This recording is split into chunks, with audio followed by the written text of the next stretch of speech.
There's been a huge shift in Africa's refugee landscape, as Uganda has stopped granting refugee status to new arrivals from Eritrea, Ethiopia, and Somalia. Talking from the perspective of an African, a Zambian, okay?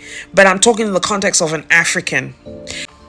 When it comes to Africans, Somalis like to distance themselves from other African nations. Somalia has been excluded from Kenya's new visa-free travel policy. Imagine being deported from the United States only for the country you're being sent to, including a country that you are a citizen, says no, not our problem.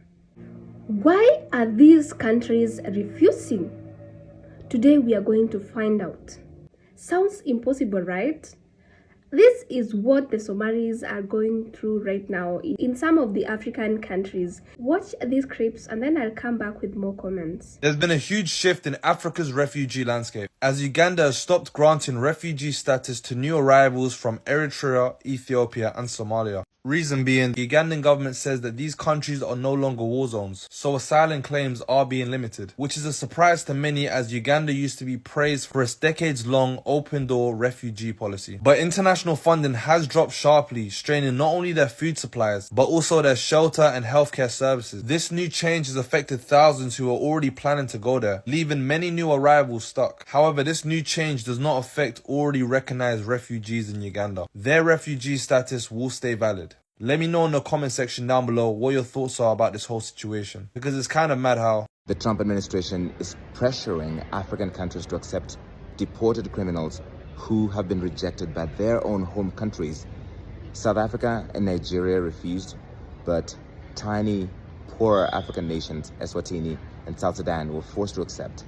A South African diplomatic source told CNN that they consider it a provocation that these dangerous people were deported to a neighboring country, Eswatini, and they will try and make it here, where they pose a national security threat. Somalia has been excluded from Kenya's new visa-free travel policy, and many people are outraged. While citizens from most African and Caribbean nations can now enter Kenya without a visa, Somalis have been specifically left out. Both countries are members of the East African community, which makes this decision even more controversial. If Ruto agrees to take the deported Somalis into Kenya, we are going to the streets. Most Ghanaians don't know this. The US tried to deport a man from El Salvador to Ghana, but Ghana said no. Here's why that decision is making headlines around the world. Now, before we dive in, there's one part of the story that changes everything, and I'll get to that in a minute. So the story starts with, I hope I'm not going to butcher this name, but Kilma Abrego Garcia, a man from El Salvador accused by US authorities of being part of the MS-13 gang. He was deported, brought back, charged, and then released again. But when the US decided to deport him again, something strange happened. They reportedly planned to send him to Ghana.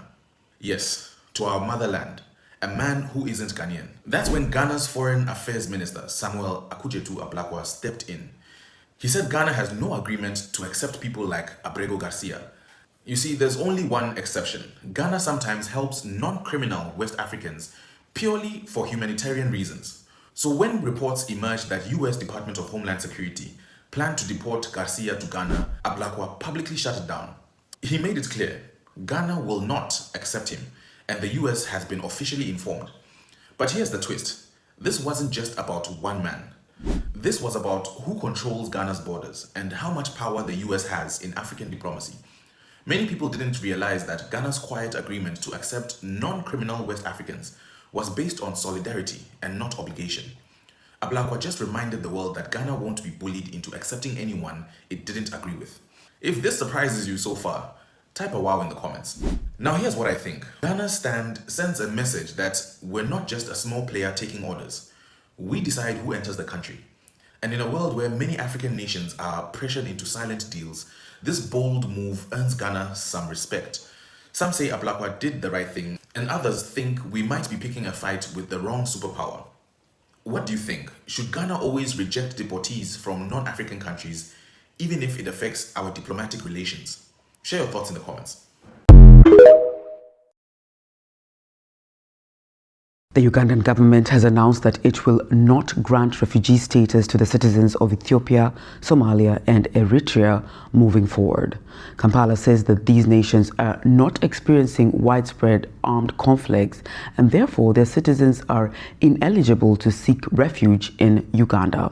Nigeria says no, thank you to US migrant dump, while Mali's junta locks in power until 2030. These are your top stories for today. Nigeria just rejected a US request to take in Venezuelan deportees, including alleged ex-prisoners. The US, under Donald Trump, is stepping up deportations and pressuring African countries to absorb migrants. Nigeria called the US request difficult and linked it to Trump's wider tariff threats against BRICS nations. I wanted to kind of clap back on one video that I had seen that has made its round on social media about a Somali woman who's going on social media ranting about the fact that she's not getting any support. Somalis are not getting support from, whether it's other fellow Africans or, Americans, because they go ahead and they help other people, but now that they need support and they need help, nobody's coming to their aid. Something to that effect, okay? So I want to respond to that, and I'm now talking from the perspective of an African, a Zambian, okay? But I'm talking in the context of an African. Somalis, let me tell you something about Somalis. Somalis are very self-centered group of people. When it comes to Africans, Somalis like to distance themselves from other African nations. And I'm sure I'll get a lot of other Africans in the comments who can vouch for what I'm saying. Time and time again, Somalis, when you tell them that they are Africans, they will quickly debunk that. They will tell you flat out, no, we're not Africans, we're Somalis. What? Are you kidding me? So they don't even want to claim that they are Africans. They will make that distinction and tell you that they are Somalis. But yet, Somalia is in the content of Africa. Okay. So what I've noticed about Somalis, and especially about the video that I had made, I had seen a lot of comments from other Somalis that came into my comments saying that, I was making all these comments. I should be ashamed of myself as a fellow African, why I'm not supporting our Somalia, our Somali sister. You're an African, but you're not supporting, you're talking down on her. So again, these people are making that distinction, calling themselves Somalis. They're not even saying our African sister. So they want to separate themselves. But yet, these people, if they don't have that support, if you don't support Somalis and you're on the total opposite spectrum in terms of your thinking, they call other Africans slaves. They're calling us monkeys. They're calling us all these disparaging words, all these other Africans disparaging words when we don't support them. And quick to say that they are not Africans, they are Somalis. But now they want to cry for not getting support from other African nations. Like, can you see the hypocrisy here? So Somalis want support from other Africans when it's best convenient for them. Now that they're going through a crisis because now they're being called out for the amount of fraud that they're committing in America and all these shenanigans, all these things that are going on. Now they're calling for other Africans to come to their aid. No, I'll tell you something. When it comes to Ilhan Omar, I don't even claim her as an African. Heck, I don't even claim her as an American because she doesn't act like one. She's not an American. She's only an American by title because she got her citizenship. But even that's in question. So when it comes to Somalis, I'll be damned if you're going to come to me saying that you need support from me because I'm an African when you talk dirty and low down and disparaging to other African nations when they don't side with you. I'm quite honest with you when it comes to Somalis. From my observation, when it comes to dealing with other Africans, they're not very inviting. They're not very welcoming. They like to exclude themselves. They don't want to include themselves when they see other fellow Africans, instead of like, you know, being like, hey, you know, now let's see another, we're seeing another African person here, let's have that camaraderie. They don't want to do all that. They want to just stick to themselves. So no, I'm not going to support them just because they are in the continent of Africa and they are Africans, but yet they never want to call themselves Africans. They always want to call themselves Somalis. And quite frankly, I just don't feel like Somalis like are a true representations of Africans as a whole, because a lot of African countries, we demonstrate the spirit of Ubuntu. We like that community. We take everybody in.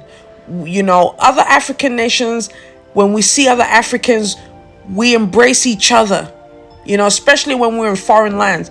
When you come across Somalis in a foreign land and they see other Africans, they don't care. So I don't care about them. I'll be honest. That's why they don't have my support.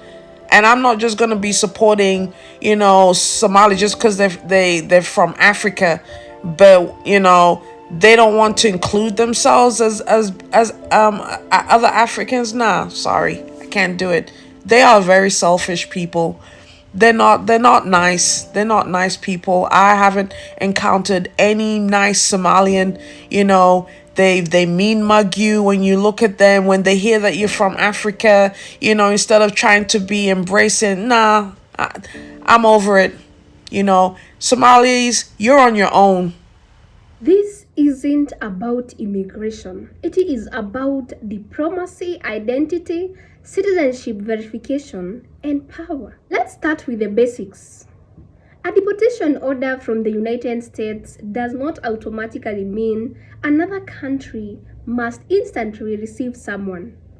For a deportation to happen, the receiving country usually has to confirm nationality, issue travel documents, and formally cooperate. That is where the problem begins. Government may ask, is this actually our citizen? Can we verify their identity? Were proper procedures followed? Does this person even legally belong here? Without answers, removal can stall for months or even years. Those Ethiopians and Somalians who claim to be running away from their countries. In terms of the Refugee Act, you're supposed to go to the nearest country. South Africa is not the nearest country. You are not supposed to just run to South Africa. And they can't say they're running away from war if they're coming and they're bringing their men. Where are the women? Which country has wars and only men are running to that country?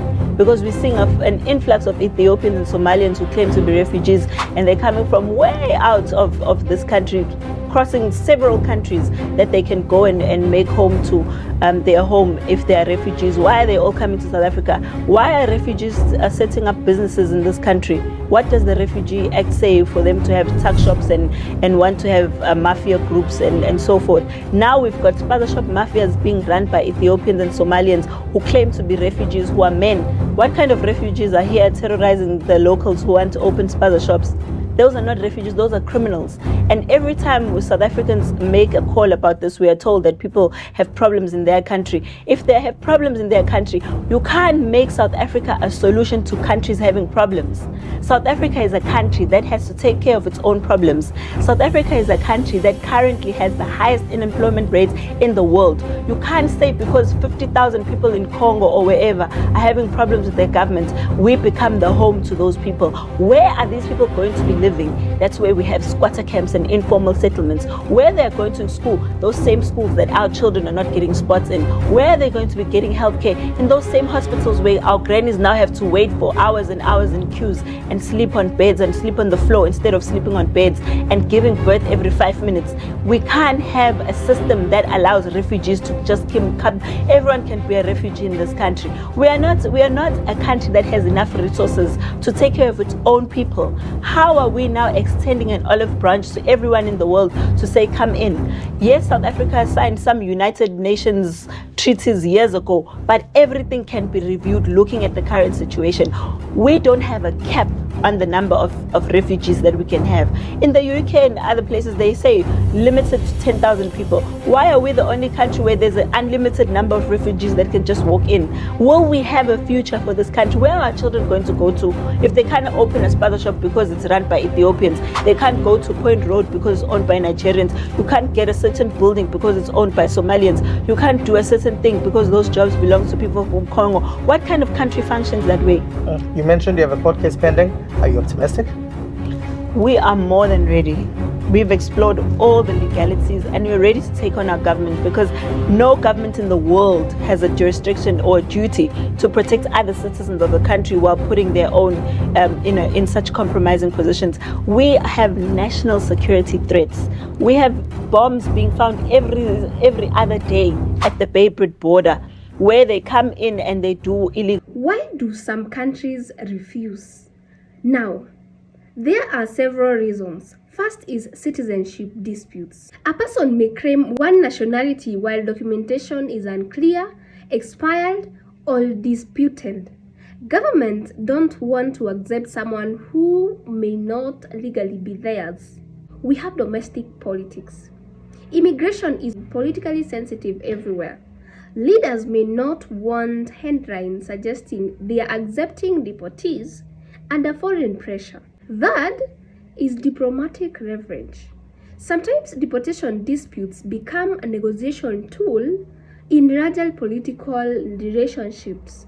So trade, aid, visas, security, cooperation, these things can all shape immigration diplomacy.